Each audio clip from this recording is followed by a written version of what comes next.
Բարև ձեզ բանաձորցիներ ջան, շատ ուրախ եմ հանդիպման համար։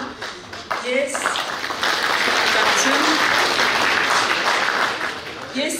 երեք կետի եմ ուզում իսկապես շատ կարճ անդրադառնալ։ Մենք անընդհատ ասում ենք, որ Հայաստանում չկա պատերազմ կամ խաղաղություն բանավեճ, որովհետև երկրորդ կողմը, պատերազմի կողմը չկա։ Ասում ենք, որ չկա պատերազմի կուսակցություն, բայց ես վերջերս հասկացա, որ սխալ ենք ասում։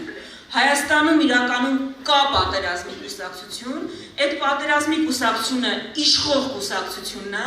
այդ պատերազմի կուսակցությունը Նիկոլ Փաշինյանի գլխավորած կուսակցությունն է, Հայաստանում կա մի հատ կուսակցություն, ով ասում է, որ Հայաստանի տիրապետության տակ կա ադրբեջանական տարածքներ։ Էսա, եթե պատերազմը մեր վրա որևէ մեկը բերում, այս սենց հայտարարություններն են բերում, Նիկոլ Փաշինյանից բացի Հայաստանում պատերազմի առիթ տվող չկա։ Ու եթե կա եռագլուխ դեր պատերազմի, այդ Նիկոլ Փաշինյան, Իլհամ Ալիև, Էրդողան եռագլուխ դերն է։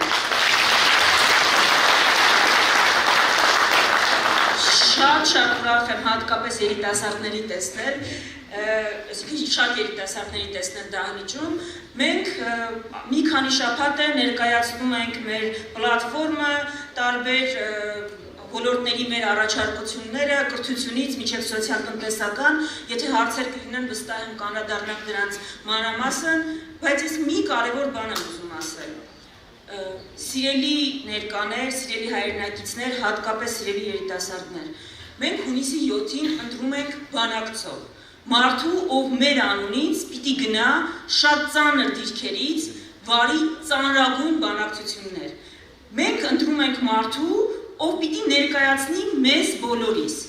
Ու մենք պարզ հարց պիտի տանք, ով կարող է դա անել։ Ես ձեզ շատ խնդրում եմ, ովքեր որ ձեզ կհարցնեն ի վերջո ում ընտրել, գնանք, չգնանք, ինչու ընտրել, հարցրեք ով եք ուզում, որ հունիսի 7-ից հետո ձեզ ներկայացնի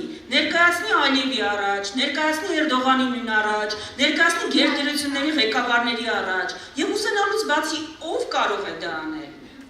Ով կարող է մեր անունից բանակցել նենց, որ մենք, եթե իմանանք միջազգային հանդիպում կա, չամանչենք արդեն, մենակ այդ փաստից, որ պատկերացնենք, ով մեր անունից պիտի գնա բանակցի։ Այսինքն, իսկապես տնտեսական առաջարկների մեջ կա մրցակցություն, ով լավ ենթակառուցվածքներ կսարքի, բայց կա ամենակարևոր հարցը, ով է մեր անունից դժվարագույն դիրքերում բանակցելու։ Ու մեր թիմի առանձնահատկությունը այն է, որ մենք ասում ենք, մենք կարող ենք դա անել, ու այդ թեկնածուն, որին մենք առաջադրել ենք որպես վարչապետի թեկնածու, արել է դա մի անգամ, նենց որ մենք չամանչենք մեզ ներկայացնողի համար։ Էսա մեր գլխավոր նաև այլընտրանքային առաջարկը։ Եվ վերջում ամփոփելով ուզում եմ միայն մի բան ասել։ Դուք տեսնում եք, որ նախընտրական տենդ կա,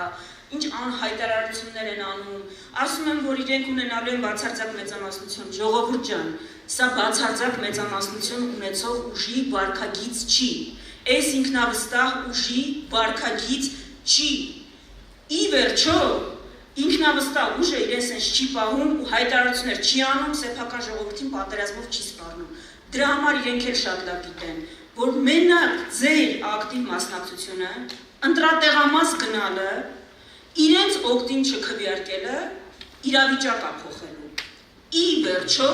մենք մի պարզ հարցի պիտի հունիսի 7-ին բոլորս պատասխանենք։ Հայաստանում լինելու է Ալիևի սահմանադրություն։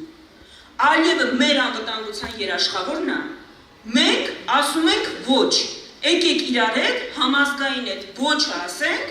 ընտրենք մեզ ղեկավար, որը պիտի ներկայացնի Հայաստանի Հանրապետությունը, ոչ թե Ադրբեջանի Հանրապետությունը կամ Թուրքիան։ Շնորհակալություն։